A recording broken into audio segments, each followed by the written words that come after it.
So I was thinking about how to introduce the message today, and I was thinking about the word duty. And it's a word that in the civilian world we don't use a lot.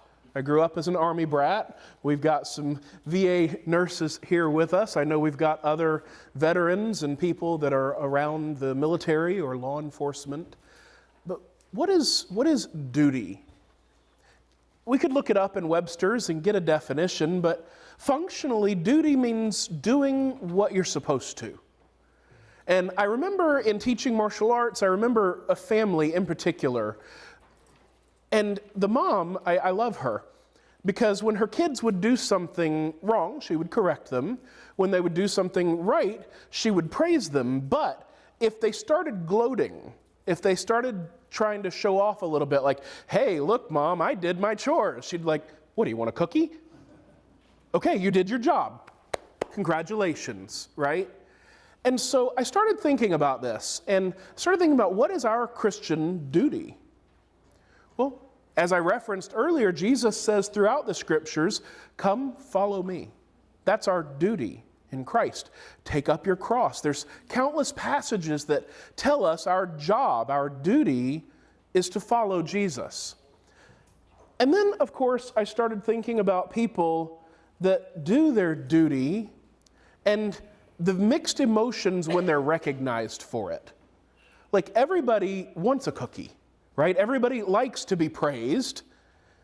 But then I think about, again, since we're using the military theme, I think about honors and awards like the Medal of Honor. And I think back to all the conversations that I overheard. My dad retired as a staff sergeant, or a sergeant first class, and he was in reenlistment. So I heard lots of conversations because it was primarily an office job at that point. And I remember hearing the various veterans coming in, some of them reenlisting, some of them not. And I very clearly remember a distinct difference in some of them, and they have every right to be proud of their service and of any awards that they would receive. But I remember more the ones that didn't want the awards.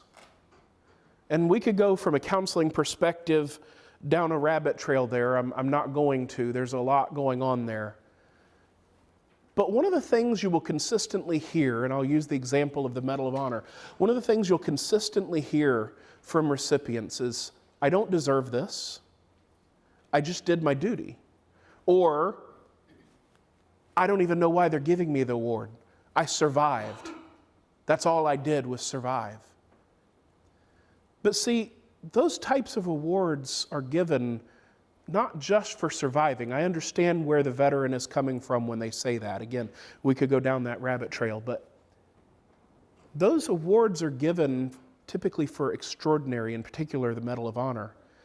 Extraordinary, what we would call valor or bravery. Something like a position that is overrun and maybe several of their brothers in arms are down and one guy is shot. And it's your classic story that happens time and time again. He's injured, his buddies are down, and against all odds, he grabs the correct weapon at the correct moment and deals with the threat. From his perspective, he was protecting his brothers and surviving. But from a perspective of those over him, he went above and beyond. It would be easy to be injured, feel sorry for yourself, roll over and die. That would be easy. It goes against our human nature to want to give up. But then again, how many of you have ever wanted to give up? I know I have. So as we're looking at this, and as we look at the story today, and I know you're going to say this is a weird way to introduce Mary and Joseph, but think about it.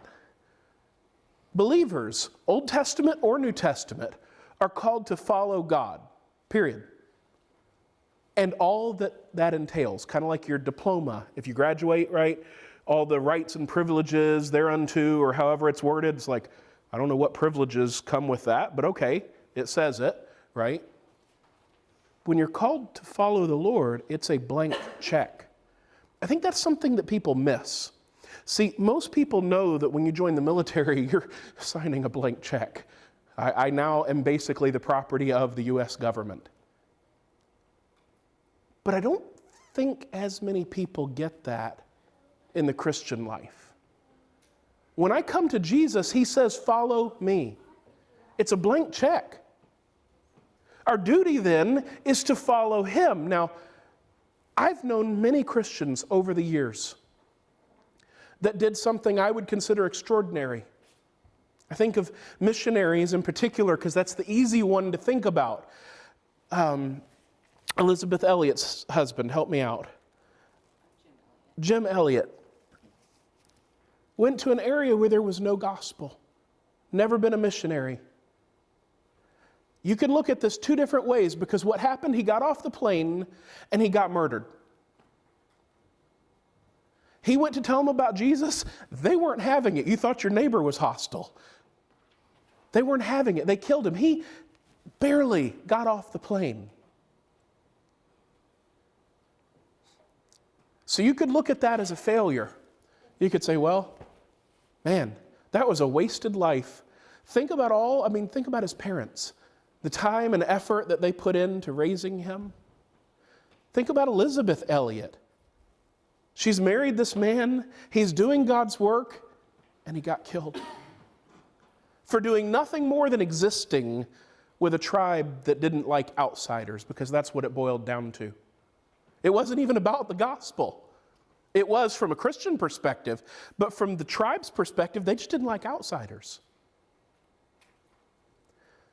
So think about Jim's perspective. Why was he willing to go to an area that he knew there was a pretty good chance he was going to die? Because his life is not his own. He was bought with a price. When God calls us to follow him, it's a blank check.